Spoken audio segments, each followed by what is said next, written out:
जय हिंद दोस्तों, मैं नवीन शर्मा आप सभी का स्वागत करता हूं। आशा करता हूं आप सब एकदम अच्छे हैं, एकदम बेहतरीन हैं। एक बार आप सब बताएंगे आप सब कैसे हैं। सारे प्यारे दोस्त बताएंगे आप सब कैसे हैं। और प्यारे बच्चे, आप जानते हैं आपकी पिछली एक दो क्लास डिस्टर्ब रही हैं। मेरी तबीयत ठीक नहीं थी इस वजह से। ओके, कल भी क्लास इसी वजह से नहीं हो पाई थी। अभी सब कुछ ठीक है। अब आपकी क्लास एकदम बढ़िया और रेगुलर तरीके से चलेगी।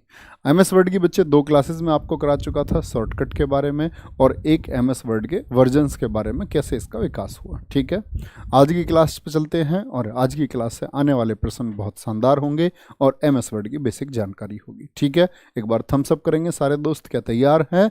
बिल्कुल आपको तैयार होना चाहिए।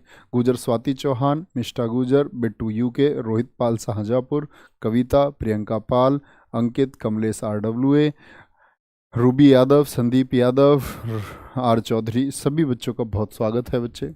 तो अभी मेरे दोस्त हम क्लास को शुरू करते हैं। तो आप लोग नोट्स बनाएंगे अच्छे से। आगे तीसरी क्लास चल रही है, बात आएगी MS वर्ड में रूलर। तो आज का टॉपिक है आपका रूलर। क्या लिखेंगे? रूलर। आपसे पूछेगा MS वर्ड में रूलर कितने प्रकार के होते हैं। क्या पूछेगा? MS वर्ड में रूलर कितने प्रकार के होते हैं, तो आप कहेंगे रूलर 2 प्रकार के होते हैं। अभी मैं आपको दिखाऊंगा रूलर क्या होता है। तो अगर बात करते हैं बच्चे रूलर की, तो आप लोगों को लिखना है MS वर्ड में रूलर 2 प्रकार के होते हैं। क्योंकि आपसे चलवाएगा तो नहीं हो, यही बेसिक जानकारी आपसे हमेशा पूछता है। क्या पूछता है? MS वर्ड में रूलर 2 प्रकार के होते हैं। कितने प्रकार के होते हैं? 2 प्रकार के होते हैं। कौन से 2 प्रकार हैं? नंबर 1 आपका हॉरिजॉन्टल रूलर होता है, हॉरिजॉन्टल रूलर होता है आपका। और दूसरा कौन सा होता है भैया? आपका वर्टिकल वर्टिकल रूलर होता है। क्या बोलोगे भैया जी? वर्टिकल रूलर होता है। तो हॉरिजॉन्टल और इनका अर्थ क्या है, किस तरह प्रयोग होते हैं? अगर हॉरिजॉन्टल रूलर की बात करते हैं तो इसको बोलते हैं क्षैतिज क्षैतिज रूलर। क्या बोलोगे? क्षैतिज रूलर होता है। और ये होता है आपका वर्टिकल बोले तो ऊर्ध्वाधर। जानते हो क्षैतिज और ऊर्ध्वाधर का अर्थ क्या होता है? यस और नो? तो जो पड़ी लाइन होती है, कैसी लाइन? पड़ी लाइन होती है, उसको बोलते हैं हम क्षैतिज। और जो खड़ी लाइन होती है उसको हम बोलते हैं वर्टिकल ऊर्ध्वाधर। ओके, जानते हैं जी, बहुत बढ़िया। खड़ी हुई और लेटी हुई। चलो अभी मैं आपको फिगर में दिखा देता हूं एक बार। ये MS वर्ड का आपका MS जो 365 है, जिसको हम ऑफिस में यूज करते हैं, उसका होम पेज है। ध्यान से देखना, देखेंगे ध्यान से। तो ये MS वर्ड हो गया आपका। MS वर्ड में आपको ये साफ दिख पा रही है पिक्चर? अभी नहीं बताएंगे, एक बार इनको दिखाओ बच्चों को भाई साफ, इस पिक्चर को। साफ दिख रहा है बच्चे? एक बार बोलेंगे सारे दोस्त। ठीक है, तो यहां आप देखोगे ये वाला साइन दिख रहा होगा आप लोगों को। एक ये ड्रैग करने का साइन होता है, इधर देखेंगे ध्यान से। ये वाला, ये दिख पा रहा है आपको? तो इस रूलर को मैं खिसका लूंगा और जैसे मेरी लाइन लगी हुई है यहाँ, ये मैंने कुछ लाइन लिखी हुई है यहाँ, कुछ लाइन मैंने यहाँ लिखी हुई है। तो ये क्या है? ये आपका बच्चे हॉरिजॉन्टल रूलर है। और मैं इसको उठा करके नीचे की तरफ से अगर उठाऊंगा और इसको मैं खिसका करके मैं इसको आपका यहाँ पहुँचा देता हूँ, उठा करके। कहाँ पहुँचा देता हूँ? यहाँ से यहाँ। तो पहले जहाँ रूलर था लाइन वहीं से शुरू थी। देखना ध्यान से, रूलर जहां था I वहां लिखा हुआ था, ये I, समझेंगे? ये I कहां लिखा हुआ था? पहले जहां रूलर था। अब रूलर को मैंने यहां पहुंचा दिया तो ये I यहां से हट करके अब कहां पहुंच जाएगा? इसके बिल्कुल सामने, यानी यहां पहुंच जाएगा। समझे मेरी बात को? रूलर को मैं उठा करके अगर यहां ले जाऊंगा दोस्त, रूलर को मैं उठा करके यहां ले जाता हूं तो ये I अब कहां पहुंच जाएगा? यानी अब जो लाइन है ना वो यहां से शुरू होगी। आप कुछ भी लिखेंगे तो अब यहां से शुरू होगा। समझ में आई बात? बोलो एक बार। इतनी बात समझ में आई? ये हॉरिजॉन्टल हो गया, यानी पड़ी हुई लाइन हो गई। कैसी लाइन है ये लाइन हो गई आपकी पड़ी हुई। इधर देखोगे ये क्या है? ये जो लाइन है ये खड़ी हुई लाइन है। ऐसे ही इसमें होता है आपका, आप उसको ड्रैग करके मान के चलो यहां ले आओगे। अभी आई है क्योंकि ये ड्रैग है यहां पर, कहाँ साइन है इसका, यहां, तो आई यहां से लिखेगा। मैं इसको खींच करके कहाँ ले जाऊंगा, यहां, तो ये आई कहाँ से लगेगा, अब आई लिखा जाएगा यहां से। और इधर मैंने खींचा हुआ है इसको यहां तक, ठीक है, और इसको मैंने यहां तक, तो अब कहाँ बनेगा, जहां इन दोनों का मिलान बिंदु होता है, यानी आई अब यहां बनेगा। मान के चलो हॉरिजॉन्टल में मेरी इस जो पोजीशन है वो यहाँ होती, और आपका साथ में वर्टिकल में जो पोजीशन है मेरी, वर्टिकल में जो पोजीशन है वो यहाँ होती, तब कहाँ बनता, आई इनके मिलान बिंदु पर बनता। समझ पाए मेरी बात को? एक बार थम्स अप करके बताएंगे क्या आप लोग मेरी बात को समझ पाए कि हॉरिजॉन्टल और आपका वर्टिकल रूलर कहाँ होते हैं? कोई दिक्कत?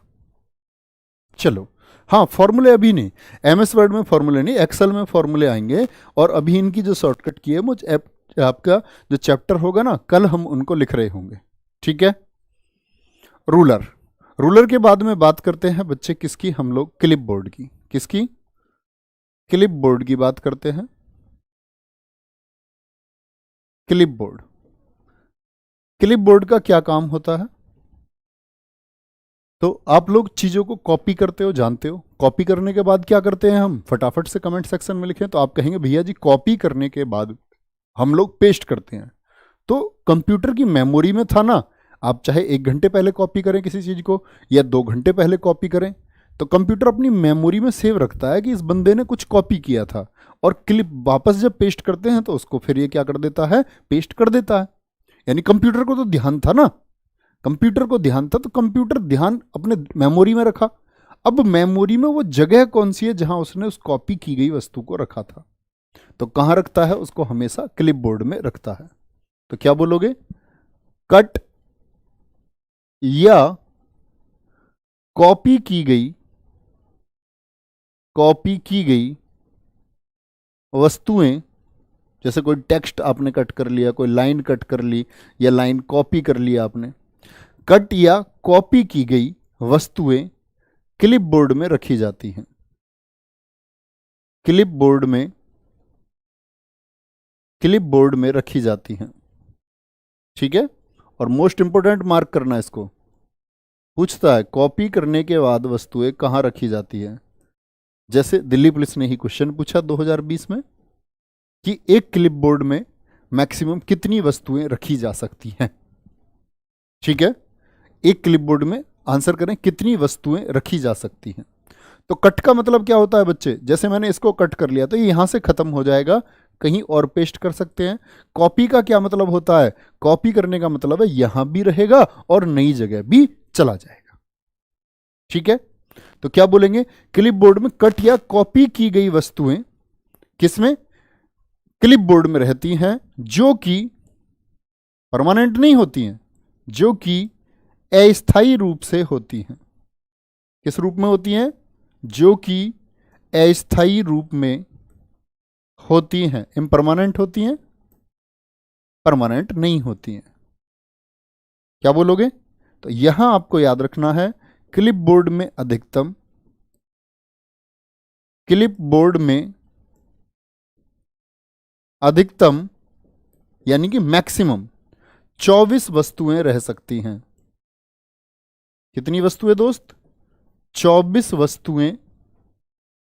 24, उज्जवल तोमर जी का आंसर एकदम ठीक था, 24 वस्तुएं रह सकती हैं। बिल्कुल आप ठीक कह रहे हैं, कंप्यूटर इसको याद रखता है, लेकिन शट डाउन ही हो गया तो ये प्रक्रिया फिर नहीं चलेगी, ठीक है। हाँ, सेव क्लास है, हमेशा यूट्यूब पर रहेंगे दोस्त। चलो, आज लेंगे स्टैटिक जी के क्लास, कल तबीयत की वजह से नहीं ले पाया, सॉरी।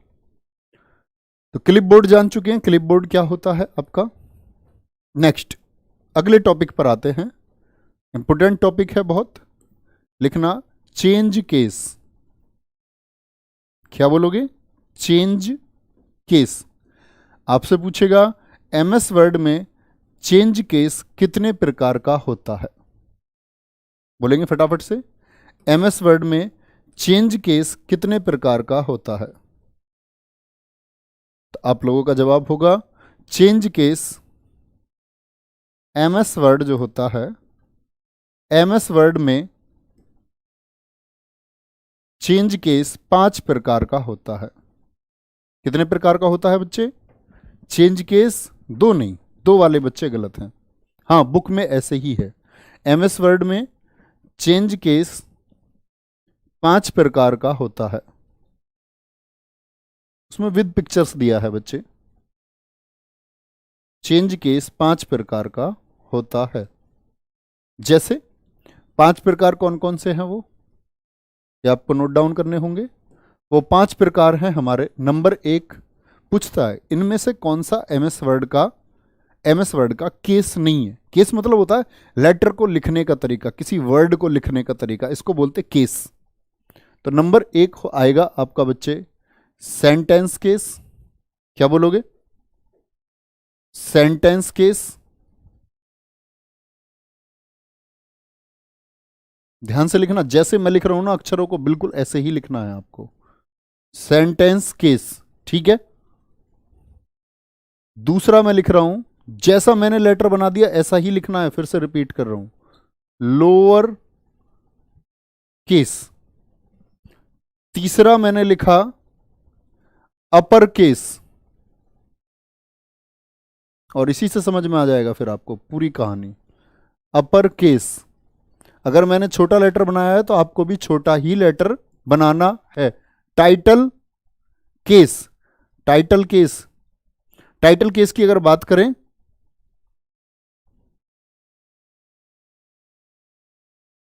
टाइटल केस, ठीक है, कोई दिक्कत? चलो भाई, सेंटेंस केस में ठीक है, कोई दिक्कत नहीं है। पांचवे की बात करते हैं अगर, पांचवा केस हमारा होता है टॉगल।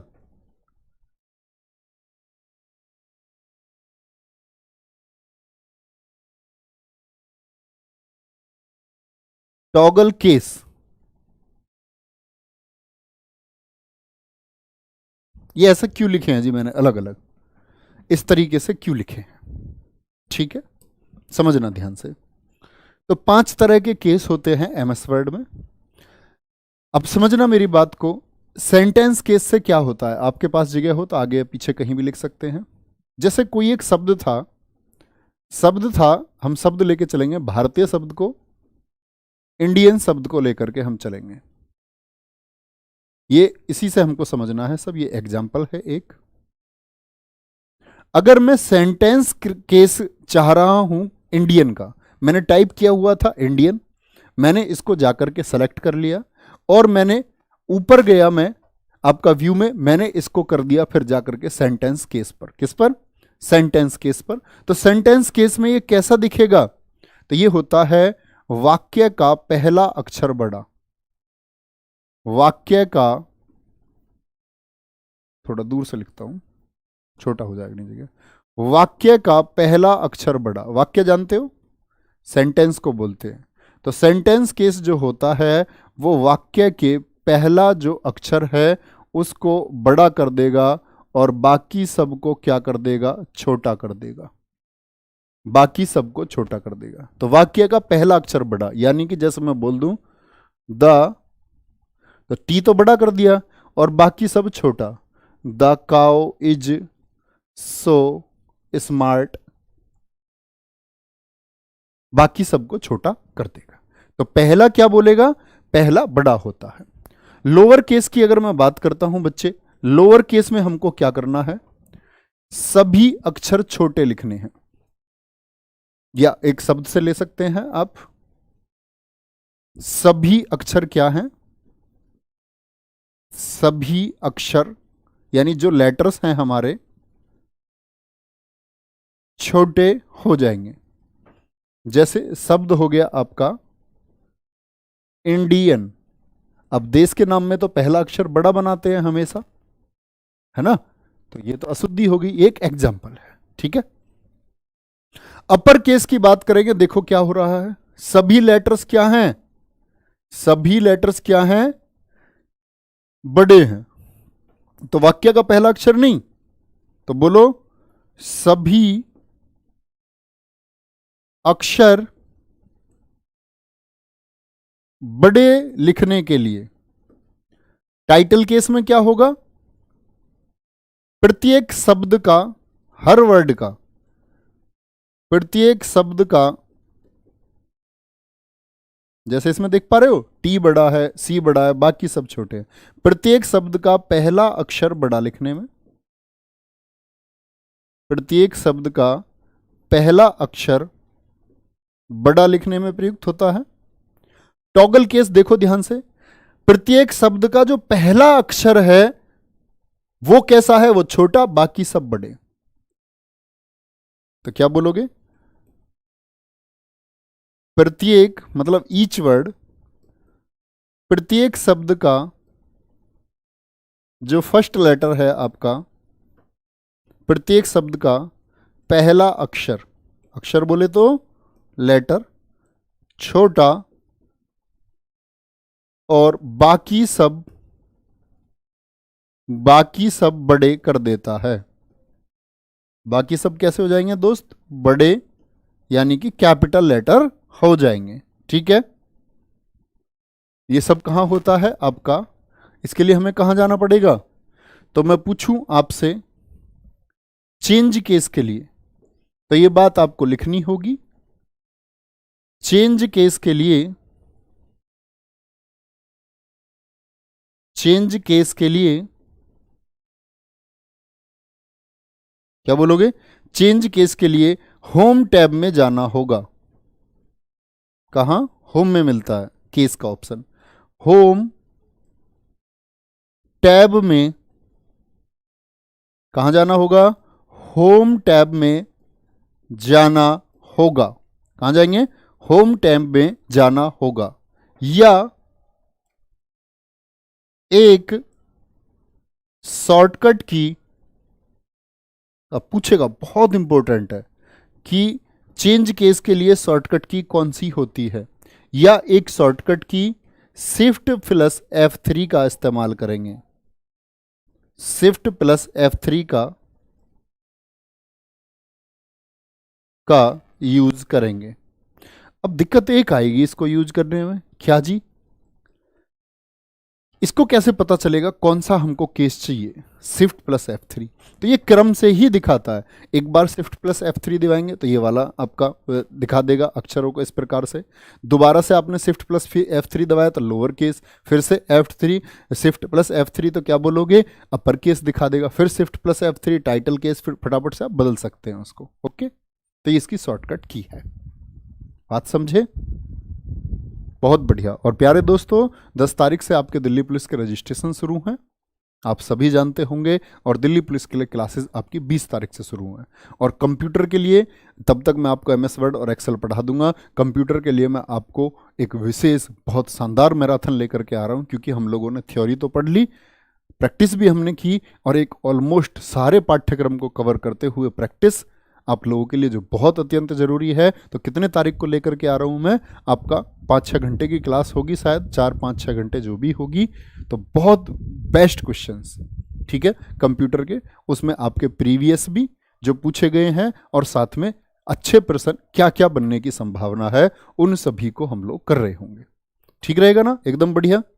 तो इस तरह से हमारा कंप्यूटर का क्या होगा, ये चीजें सब कवर होंगी, क्योंकि हम लोगों को क्या करना है, 10 नंबर कोई छोटे मोटे नंबर तो नहीं होते, और जब बाकी बच्चे वहां पर आपका अच्छा प्रदर्शन कर रहे होंगे, 9-10 क्वेश्चन कर रहे होंगे, और आप मान के चलो 4-5-6 पर रह गए, और बच्चा तो सोचता है चलो कंप्यूटर में 4-5 कर लेंगे, GS में बढ़ा लेंगे, है ना, तो कहीं भी कमजोर नहीं रहना है।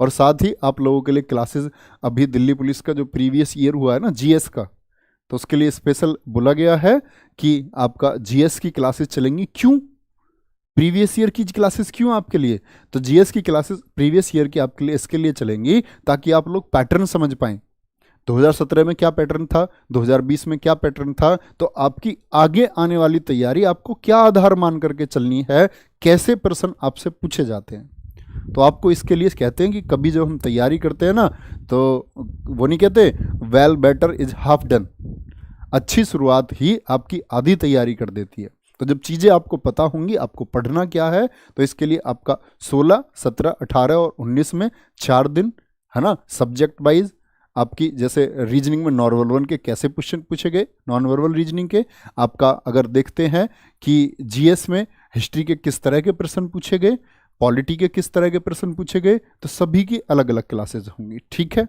बहुत बढ़िया रहेगा ना। एप्लीकेशन पर बिल्कुल मैं ही कंप्यूटर पढ़ाऊंगा आपको, निश्चिंत रहें। तो ये केस कितने प्रकार के होते हैं एमएस वर्ड में, क्या बोलोगे भैया? 5 प्रकार के होते हैं। ये जो बात मैंने आपको बताई सारी चीजें समझ में आई?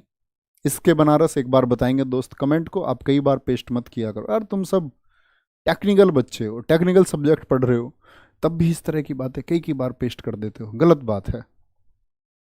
ठीक है, बहुत बढ़िया। चलो क्या बोलेंगे, अभी आपके लिए वीडियो आएगी भैया, इन सब चीज़ों के लिए स्पेशल वीडियो आएगी, तब बताया जाएगा आपको। यहां तक की बात में कोई दिक्कत? अब आते हैं किसकी बात पर? नोट होते हैं कुछ नोट, किसमें? एमएस वर्ड में नोट। ये नोट क्या होते हैं? इस नोट में एक होता है आपका बच्चे फुट नोट, दो लाइन छोड़ करके लिखना, क्या बोलोगे? फुट नोट होता है। एक होता है आपका एंड नोट, एंड नोट होता है। पहले इन दो को समझ लो, ये आपका फुट नोट और एंड नोट क्या होता है, ध्यान से समझना। तो मैं अगर फुट नोट की बात करता हूं तो बोलो डॉक्यूमेंट, डॉक्यूमेंट बोले तो दस्तावेज, डॉक्यूमेंट के प्रत्येक पृष्ठ के अंत में दिखने वाला नोट, प्रत्येक पृष्ठ के, पृष्ठ बोले तो पेज, तो डॉक्यूमेंट के क्या बोलोगे?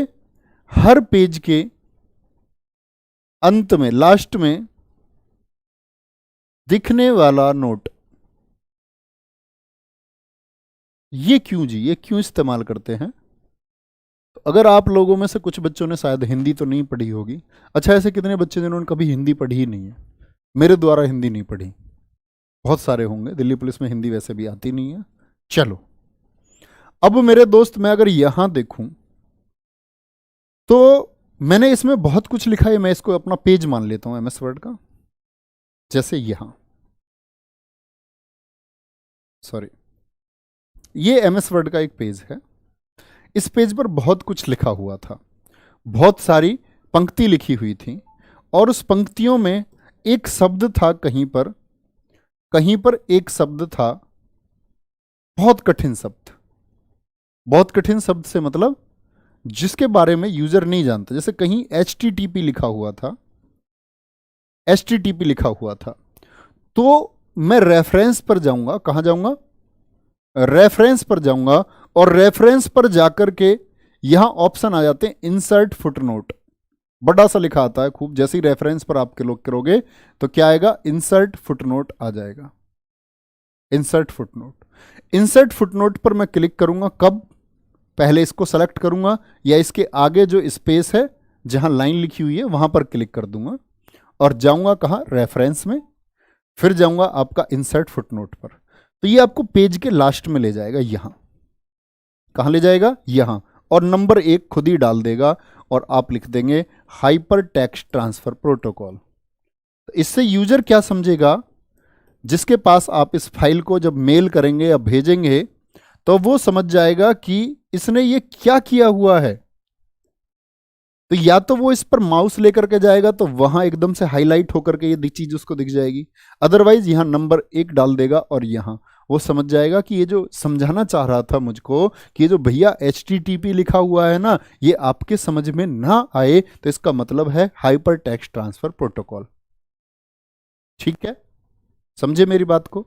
जैसे PC लिखा हुआ था कहीं, और आपको इसको भी सेलेक्ट करना था, तो इसको बाद में किया आपने सेलेक्ट, गए रेफरेंस पर इंसर्ट फुटनोट, और यहां इंसर्ट फुटनोट डालते ही क्या आएगा? यहां नंबर 2 डाल देगा, और नंबर 2 में यहां लिख देगा पर्सनल कंप्यूटर।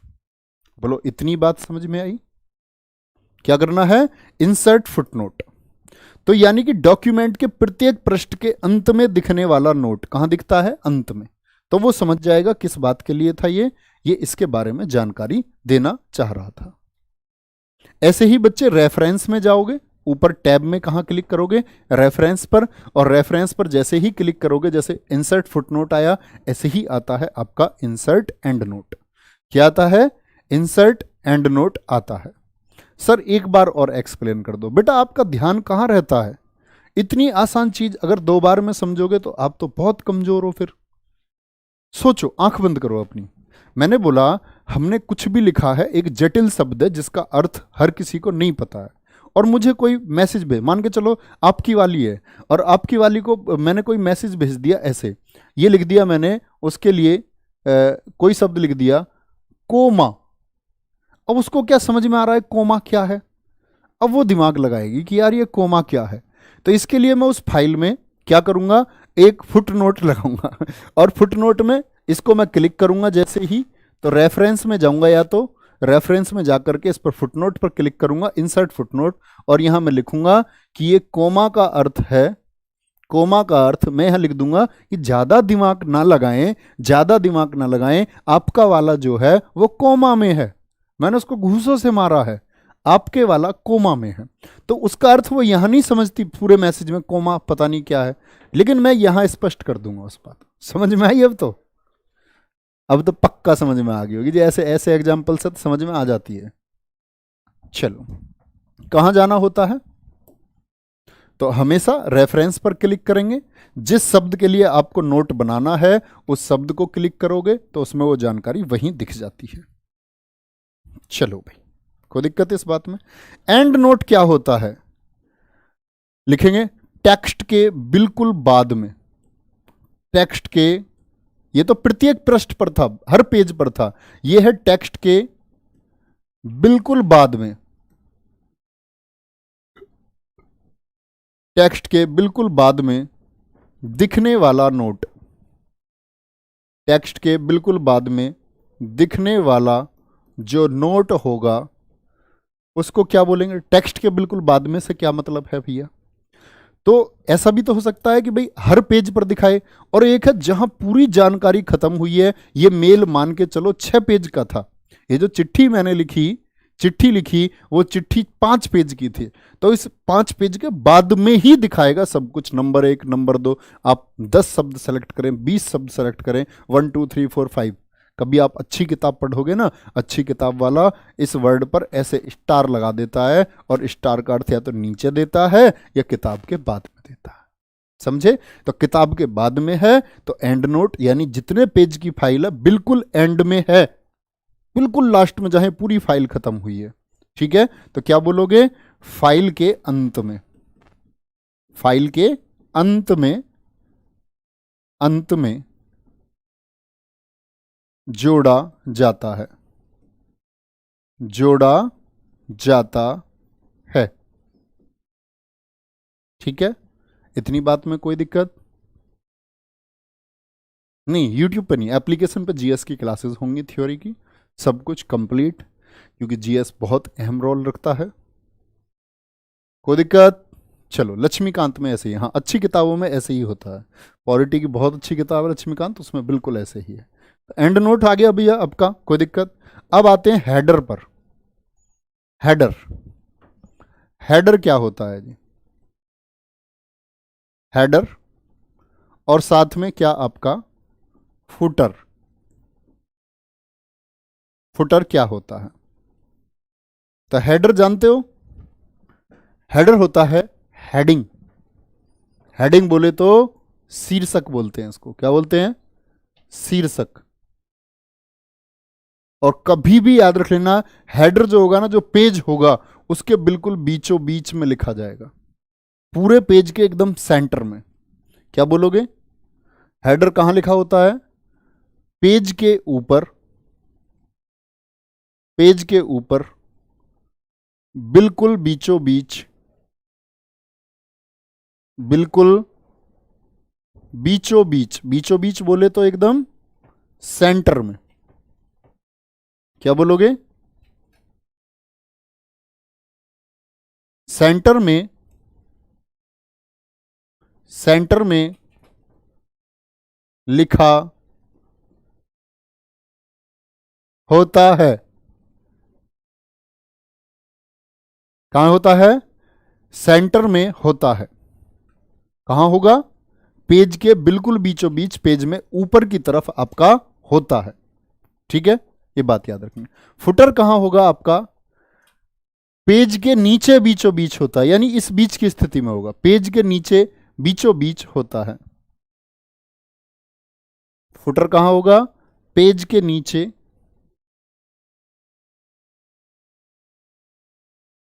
बीचों बीच, यानी एकदम सेंट्रल में।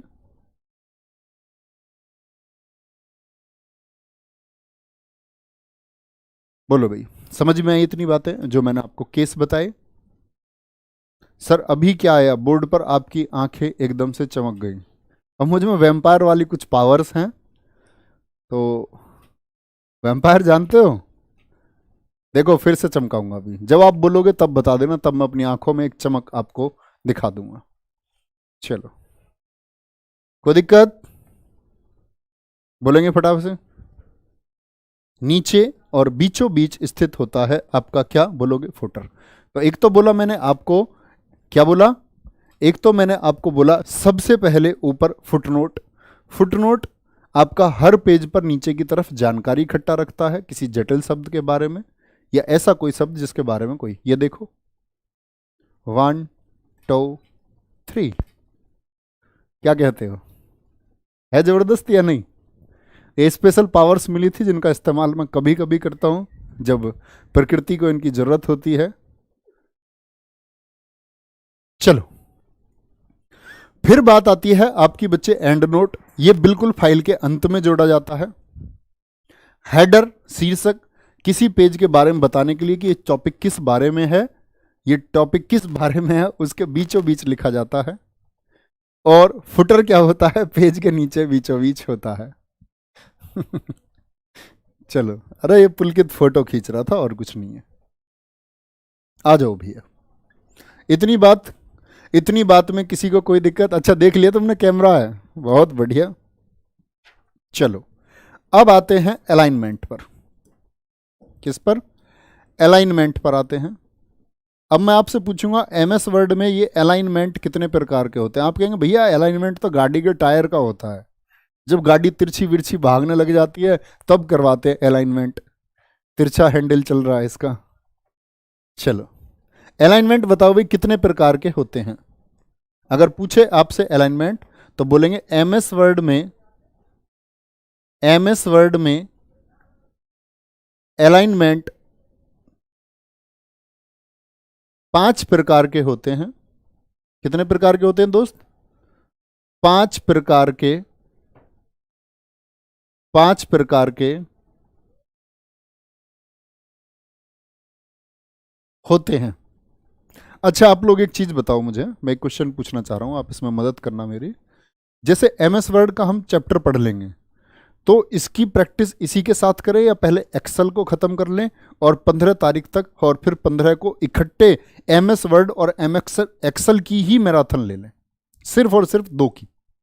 क्योंकि बाकी तो बहुत आसान है ना, ये इनपुट डिवाइस, आउटपुट डिवाइस, या उन 5 चैप्टर्स की जो मेजर चैप्टर थे जो दिल्ली पुलिस में पूछे गए, ईमेल हुआ जैसे, या उन 5 की। मेरा जो प्लान है, मेरा प्लान है कि मैं उन 5 चैप्टर्स की मैराथन लूँ। बेसिक चैप्टर्स तो हम सभी पढ़ लेंगे। बोलो, एक साथ इसको कर लेंगे तो हमारा क्या है, संग्रह बिखरा हुआ नहीं रहेगा, हमको ये पता रहेगा ये हमारी स्पेशल क्लास है एक। और इसमें हमने ये पढ़ा था जो दिल्ली पुलिस के लिए प्रोबेबली, जिनकी प्रोबेबिलिटी ज़्यादा है, और प्रोबेबली यही पूछे जाएंगे आने वाले एग्जाम। और बाकी पूछेगा इनपुट डिवाइस तो हमारी बल्ले बल्ले ही है, पूछ ले भैया। अब पूछने लग जाए सीपीयू की फुल फॉर्म क्या है, फिर तो हमारी बल्ले बल्ले है। बाकी से तो डरना ही नहीं है हमको। ठीक है, 5 चैप्टर की मैराथन, ठीक है। तो ये 5 चैप्टर जो मेजर चैप्टर है, इनकी मैराथन हम लोग रख लेते हैं, है ना? क्योंकि करना तो हमको ये फिर से है, सब पेड क्लासेस में फिर से पढ़ेंगे, विशेष तरीके से पढ़ेंगे। चलो, अब बात आती है एमएस वर्ड में अलाइनमेंट कितने प्रकार के होते हैं? 5 प्रकार के होते हैं। 5 प्रकार के कौन कौन से होते हैं दोस्त, नोट करना। जैसे नंबर 1 बात करते हैं, नंबर 1 बात करेंगे टॉप मार्जिन, सॉरी अलाइनमेंट बता रहा था मैं अभी आपको, मैं मार्जिन बताने लग गया। अलाइनमेंट 5 प्रकार के नहीं, अलाइनमेंट हम लिखेंगे 4 प्रकार के, रियली सॉरी। अलाइनमेंट 4 प्रकार के, मार्जिन, मार्जिन 5 प्रकार के होते हैं। अलाइनमेंट में कौन कौन से होते हैं? लेफ्ट अलाइनमेंट होता है, लेफ्ट अलाइनमेंट होता है, वो 5 चैप्टर्स वाला ध्यान आ रहा है कि 5 चैप्टर्स करेंगे। लेफ्ट अलाइनमेंट, राइट अलाइनमेंट, क्या बोलोगे, राइट अलाइनमेंट। तीसरा होता है आपका सेंट्रल अलाइनमेंट हो जाएगा, क्या हो जाएगा इसमें, सेंट्रल अलाइनमेंट हो जाएगा। और चौथा है आपका जस्टिफाई अलाइनमेंट, क्या, जस्टिफाई अलाइनमेंट हो जाएगा। अब ये दरअसल में होते क्या है, ये बात समझने की है। ठीक है, मार्जिन कल पढ़ाऊंगा आपको मैं। टॉप मार्जिन होता है, बॉटम मार्जिन होता है, लेफ्ट मार्जिन होता है, राइट मार्जिन होता है, आपका ग्लूटर मार्जिन होता है, क्या होते हैं सबके बारे में पढ़ेंगे। लेफ्ट अलाइनमेंट का मतलब आप सब समझ सकते हैं बच्चे, जैसे देखो यहां लेफ्ट अलाइनमेंट का मतलब है कि सारी लाइन जो है वो यहां लेफ्ट से एक बराबर जगह से शुरू होंगी। अगर आपने लेफ्ट अलाइनमेंट कर दिया तो सारी चीजें कहां, बराबर से स्टार्ट होंगी, ठीक है, यानी लेफ्ट साइड से। और आपने अगर राइट अलाइनमेंट कर दिया तो सारी चीजें इधर से क्या हो जाएंगी, एक लाइन में हो जाएंगी। ऐसा नहीं है जैसे कुछ लाइन होती है, the cow is so sweet, ठीक है, ऐसा हो गया। और साथ में एक लाइन लिखी, द डॉग इज डेंजरस। अब देखो ये क्या है, ये लाइन तो यहां तक गई है और ये लाइन कहां तक गई है, सिर्फ यहां तक। तो राइट से क्या ये बराबर है, नहीं। तो राइट साइड से एकदम बराबर करने के लिए इसको बोलेंगे, लेफ्ट से एकदम बराबर करने के लिए किसका इस्तेमाल होगा, कि यहां फिक्स कर लिया तो फिर क्या एकदम सीधी चलेगी भैया। मैं सीधी नहीं खींच पा रहा हूं, आप लोग समझ जाना। यानी लेफ्ट से शुरू होगा, कहां से शुरू होगा, लेफ्ट से शुरू होगा, लेफ्ट से बराबर। राइट अलाइनमेंट में क्या होगा, राइट से बराबर होगा। सेंट्रल अलाइनमेंट में दोनों जगह बराबर स्पेस छोड़ेगा, दोनों जगह बराबर। तो लेफ्ट अलाइनमेंट में क्या होगा, लेफ्ट साइड में हर लेटर से पहले बराबर जगह होगी, चाहे वो पहली लाइन का हो, जैसे फुटर के लिए इतनी लाइन छूटी हुई है, अलाइनमेंट के लिए इतनी लाइन छूटी हुई है, ठीक है। हाँ फिर से पढ़ाएंगे भैया, बैच में फिर से पढ़ाएंगे। लेफ्ट साइड में हर लेटर, लेफ्ट साइड में हर लेटर बराबर, क्या बोलोगे, सॉरी लेटर बोल रहा हूं मैं, हर लेटर शुरुआत वाला, जो शुरुआत में होता है, शुरुआत वाला एक समान दूरी पर होगा। फिजिक्स की भाषा में लिख लो, एक समान दूरी पर होता है, एक समान दूरी पर होगा। राइट अलाइनमेंट में राइट साइड से हर लेटर एक समान दूरी पर हो जाएगी। सेंट्रल अलाइनमेंट में क्या होगा, दोनों तरफ बराबर स्पेस होगा, उधर भी छूटा हुआ इतना ही इधर, वो आप सेलेक्ट कर लोगे। ऐसे छोड़ोगे तो इधर अगर आपने 6 इंच जगह छोड़ रखी है तो उधर भी कितना छूटेगा, 6 इंच। दोनों तरफ बराबर स्पेस खाली, क्या होगा, दोनों तरफ बराबर स्पेस होगा, बराबर स्पेस होगा। कि जस्टिफाई थोड़ा स्पेशल है। तो लेफ्ट अलाइनमेंट में क्या हुआ आपका, लेफ्ट की तरफ से शुरू हो जाएगा। राइट अलाइनमेंट में क्या होगा बच्चे आपका, राइट से बराबर हो जाएगा। सेंट्रल में क्या हो जाएगा, बीचों बीच लिख जाएंगी पंक्तियां। जस्टिफाई में क्या होगा, जस्टिफाई में क्या होता है, जब कुछ लाइन हम लिखते हैं, देखो ये लाइन कहां खत्म हुई है, यहां, ये वाली लाइन कहां खत्म हुई है, यहां जाकर के, ये वाली लाइन कहां खत्म हुई है, वहां जाकर के। तो लेफ्ट साइड पे तो देखो बराबर है ना, क्या राइट पे बराबर है सारी लाइन, यस और नो, बोलो फटाफट से, क्या राइट साइड में सारी लाइन दोस्त बराबर हैं। तो आप लोग क्या कहेंगे, भैया जी बराबर नहीं है। तो ये जस्टिफाई क्या होता है, सभी लाइनों को बराबर, सभी लाइनों को, मतलब चाहे लेटर्स को छोटा करे या कुछ भी करे, सभी लाइनों को, अच्छी नहीं लगती है क्योंकि लाइन अलग अलग, ये क्या करता है, सभी लाइन बराबर करता है। समझ गए क्या होता है जस्टिफाई से, सारी लाइन एक लेवल में ले आएगा। ओए पेट निकले हुए, थोड़ा सा पेट अंदर को कर, ऐसे नहीं कहते, कुछ लाइन में लगा लिया आपने, किसी किसी का पेट निकल रहा है, ओए अंदर कर पेट को, चलो इधर से देख रहा हूं मैं सबको, मैंने बोला ए पेट जिन जिन के बाहर है वो अंदर को खींच लो हवा, तो सब सारे ऐसे हो गए पतले पतले एक लाइन में। ठीक है, कोई दिक्कत? कोई दिक्कत? राइट साइड में तो बच्चे सिर्फ राइट साइड से करेगा, जस्टिफाई में दोनों तरफ से करता है। इन इधर भी नहीं है, इधर भी मान के चलो, ये अलाइनमेंट यहां से लिखा हुआ होता, ये अलाइनमेंट ऐसे भी तो लिखा हुआ हो सकता था यहां से, तो लेफ्ट साइड भी कहां बराबर रह जाती फिर? तो जस्टिफाई तो दोनों तरफ से पिचकाता है ऐसे। ठीक है, सेंट्रल में नहीं लाता। सेंटर में लाने के लिए क्या होता है, आपका सेंट्रल होता है। ओके, जस्टिफाई करता है सेंट्रल में सारे शब्द बराबर आकार के होते हैं। जस्टिफाई क्या करेगा, अब ये लाइन इतनी बड़ी है, ये इसको इसके बराबर कैसे करेगा जस्टिफाई? तो सीधी सी बात है, इसके लेटर्स का जो साइज है, जो बड़ा है, उनको छोटा कर देगा। लेटर्स के साइज को क्या कर देगा, छोटा। तो लेटर के साइज बदल जाते हैं, यहां बड़े साइज, यहां छोटे साइज हो जाते हैं। ओके, कोई दिक्कत? चलो, राहुल सर को जस्टिफाई करना पड़ेगा। बेटा राहुल सर को मत बता देना। तो सुबह आप लोग मैथ पढ़ते होंगे, ऐसा कोई बच्चा तो नहीं है जो सुबह राहुल सर की मैथ्स की क्लास नहीं करता है। मैं बार बार आपको बताता हूं कि वास्तव में बहुत अच्छे मैथ के अध्यापक, और ये आपका सौभाग्य है कि आप उनसे मैथ पढ़ रहे हैं। सच में खुशी मनाना इस चीज़ की। ऐसा नहीं है कि भाई हमारे एप्लीकेशन के टीचर हैं तो आप लोग बोले कि भाई अपने टीचर्स के लिए सभी कहते हैं। वास्तव में बहुत अच्छे स्वभाव के, बहुत अच्छे और बहुत अच्छे से गणित पढ़ाने वाले अध्यापक हैं। तो आप हमेशा उनकी बातें, तुम उन्हें ऐसा गुस्सा मत दिलाया करो, जैसे बार बार कमेंट कर लेते फिर वो तुम्हें लेक्चर दे देंगे किसी दिन।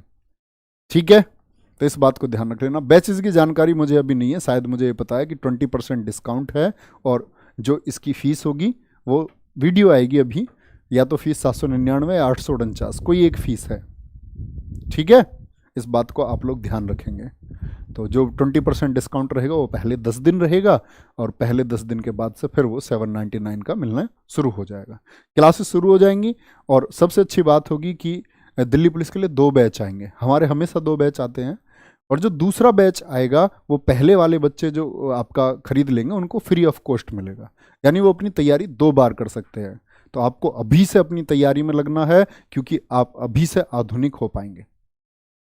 क्योंकि जो बच्चे ऐसे होते हैं ना, कुछ लोग परीक्षा से कुछ दिन पहले जागते हैं, तो बच्चे फिर कठिनाई होती है।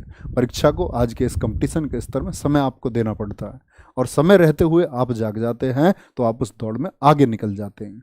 अदरवाइज सबके साथ दौड़ोगे तो किसी का घुटना आपके लगेगा, आपके गिरने के चांसेस होंगे, भीड़ में धक्का मुक्की होगी। तो आप पहले ही मेहनत करके इतने आगे निकल जाओ, इतने आगे निकल जाओ कि कोई आपको कोई घुटना क्या अड़ा सके, कोई आपकी परछाई को भी ना छू सके। तो इतनी मेहनत करो, और इसके लिए आप अपना एक समय सारणी, टाइम टेबल फिक्स करो, और जीएस को बहुत घोट के पढ़ना। इतनी बात मेरी याद रख लेना बस, बहुत गहरे तरीके से समय है, और वो अभी से बैच ज्वाइन करोगे, अभी से मेहनत करोगे, तभी सीख पाओगे।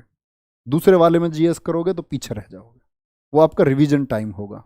ठीक है, तो अपना ध्यान रखो। बहुत बहुत सारा मिलते हैं कल की क्लास में, इसको कंटिन्यू करेंगे।